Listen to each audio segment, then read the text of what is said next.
Saying that, if I only have to choose one of these shoes, which one am I going to? Well,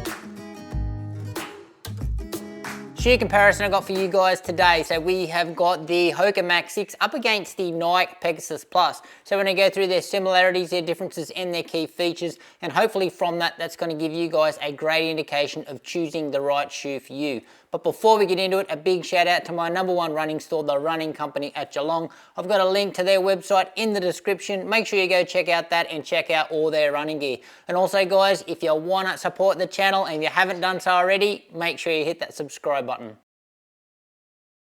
And with the specs, so both these two shoes, I think marketed in the same sort of category. So both neutral, up-tempo or lightweight daily trainers. Now checking out the price, same price point here in Australia, but $40 difference in the US. So you can certainly get a Hoka much more cheaper in the US than what you can in Australia. Now both these shoes pretty lightweight. Can you feel the difference in each shoe, especially in the hand? I can't really feel a difference here, and especially on the foot I can't really feel the difference either. So not much between them.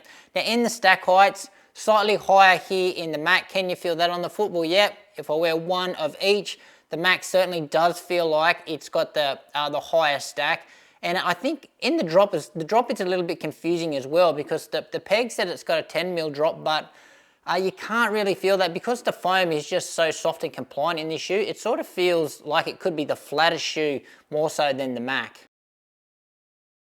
And in the uppers, two pretty simple designs going on. They look pretty similar in the design of the shoe, but very different materials. So in our Nike, they use a version of the Flyknit. So this material that they use here, it feels quite thick.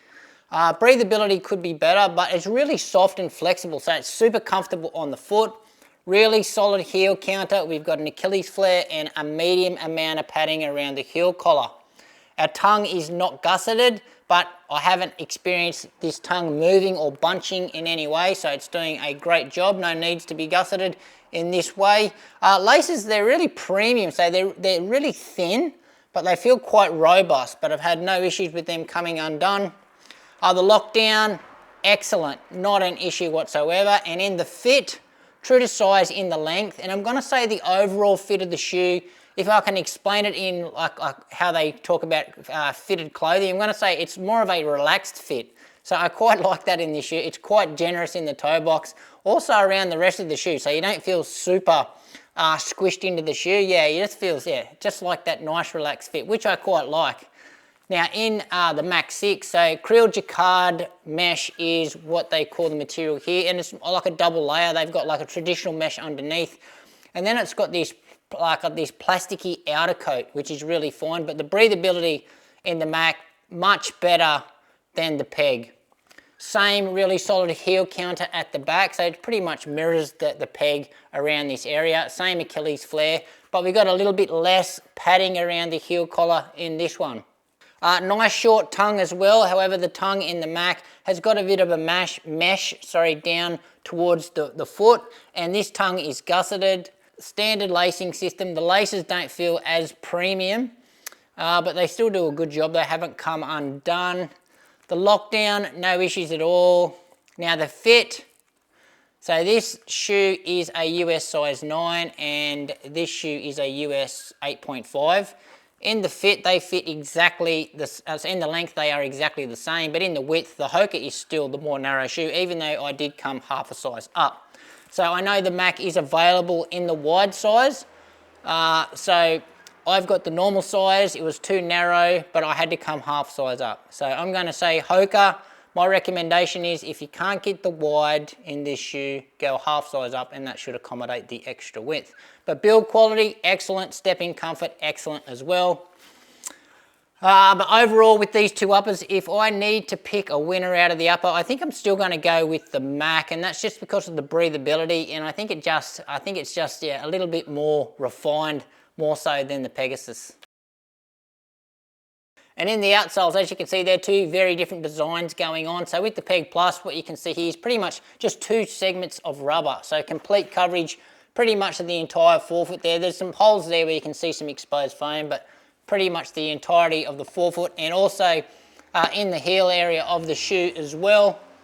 Now, they're using their waffle design here. It's obviously a modified design of what you might see in other shoes, but they love their waffle design, Nike, and it's really effective, so really grippy, really durable as well. And then you'll notice middle of the shoe there, no outsole rubber whatsoever, just exposed foam, and obviously that's there to influence the ride, which I'll go on to later. And in the Mach, so as you can see here, good amount of rubber coverage. The rubber that they use here is Dura abrasion rubber, but this rubber, it actually feels a bit softer than what it does in the Pegasus. So durability in this shoe is not as good as what you're going to find in the Peg, and also in the grip department, it's certainly really good and tacky in the dry, but in the wet it can get a little bit slippery, nothing of concern. Now what's interesting about the bottom of this shoe is just this big slit, this cavity right through the middle of the shoe. Obviously that's there to add to the ride of this shoe. So it's going to soften the landing as well. It's going to let the midsole splay, so add a bit of softness. It's going to add a little bit of stability because it's going to flare apart, and it's also going to give it a little bit of pop through the ride as well. But yeah, pretty good outsole here in the Mach. And with the midsoles, again, two very simple designs going on here, no bells and whistles. So in the Nike, we just got one slab of Zoom X foam. So it's not a Zoom X within a carrier foam, and it's not like recycled Zoom X like they've put in other shoes. It's the real Zoom X that they use in the racing shoes, which is great to see. So within this slab of Zoom X, there is no plate, and this shoe is extremely flexible, as you can see there. So left and right, lots and lots of movement, lots of freedom in this shoe, and that obviously results in this shoe feeling very natural. Geometry-wise, it doesn't really have a rocker geometry. There's enough curvature there to take some slappiness out of the ride, but in comparison to normal shoes out there, it feels very traditional. Now, with the Mach 6, so again, no bells and whistles, just one big slab of their supercritical EVA foam. Now, no plate in this shoe as well, but rigidity in this shoe, it's very stiff. So I'm surprised. It must have some supporting element inside the shoes. I haven't seen this shoe cut open on one of those other websites, which I absolutely love to watch, but it has to have some kind of stability element because this shoe certainly feels like it feels stiffer than some shoes that have got plates in it. But yeah, so no plate, but yeah, the stiffness in this shoe is remarkably more stiff than what you're going to find in the Peg. Look at that. That's, yeah, there's no comparison there. No comparison whatsoever. Now, geometry. So this shoe has got the early stage meta rocker, and I know that I've reviewed this shoe earlier on in other comparison videos where I've said that this shoe, there is early stage meta rocker, but I would say that it feels more traditional, but that was in comparing to other shoes. Now, when I compared these two shoes together in the rocker, yeah, the rocker in this shoe is quite evident, especially when comparing it to the Peg. So yeah, really interesting of how a shoe feels when you are comparing it against something else. And in the ride, so two very different experiences going on here. So with the Peg Plus, so words coming to mind here is, yeah, soft, springy, energetic, lots of enjoyment, lots of rebound. However, this shoe for me does bottom out quite quickly. I think there isn't enough Zoom X foam in it for me to really get the most out of this shoe. And I'm only a light guy, but I feel like every time I run in this shoe, I can bottom it out really quickly. But then it's got a good amount of energy return, good amount of spring, just like you know Zoom X does, and away you go. So lots and lots of fun. It can accommodate a wide variety of paces. It's a very natural feeling shoe on the foot, as I showed you before, with just how flexible it is. So almost, yeah, it just lets the foot feel really, really natural. But yeah, lots of fun, certainly for those neutral runners. Now with the Mach, so this one feels much more like the training shoe when I'm comparing this shoe, because I thought this shoe was a little bit, you know, a little bit engineered towards the speed, you know, a little bit peppier than some other daily trainers on the market. But when comparing against this one feels like the slow, boring daily trainer. But so words coming to mind with this shoe is certainly like efficient and smooth. So this foam is certainly it's got much more guts to it. It's much more robust. However, it's still soft as well, but it's not soft and squishy, soft and sluggish soft. It's just right, this softness. So good amount of softness. And as you roll through your foot strike, there's a nice little pop and a nice bit of rebound as well. It certainly feels firmer through the forefoot than what it does through the rear. But overall, yeah, it feels like a very safe shoe, and it's really got those daily trainer vibes with that mild rocker, really just to slug away at those daily miles. But yeah, super comfortable shoe. Yeah, efficient, smooth, very, very nice ride here.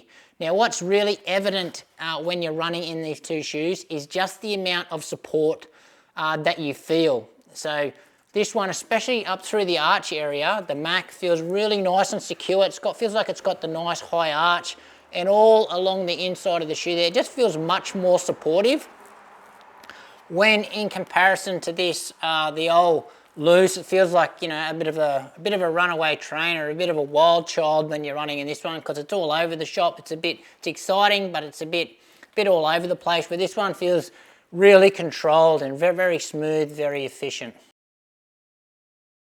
So what's really jumped out to me when comparing these two shoes is certainly just how much more supportive and how much more rocketed the Mach felt over the Pegasus. So the Peg really does feel like a wild child and a little bit erratic, but it certainly is lots of fun, where I couldn't believe that the Mach felt like the boring, safer option here. So you don't really say that about a Mach shoe, that it's the boring and the safer option, but in this case it certainly is. It certainly has got more of the daily trainer vibes, more so over the Pegasus.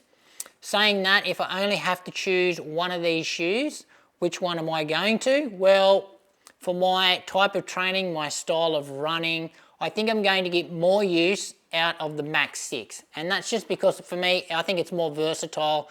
It can handle a wider variety of runs, where I think that the Pegasus is just a little bit more niche. It's a little bit more wild.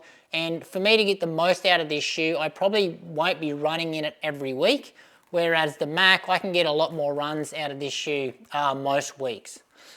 But anyway, guys, that is it from me. Interested to hear your thoughts on my comparison between these two shoes. If you've got any suggestions of what you'd like me to compare next, feel free to drop those in the comments below.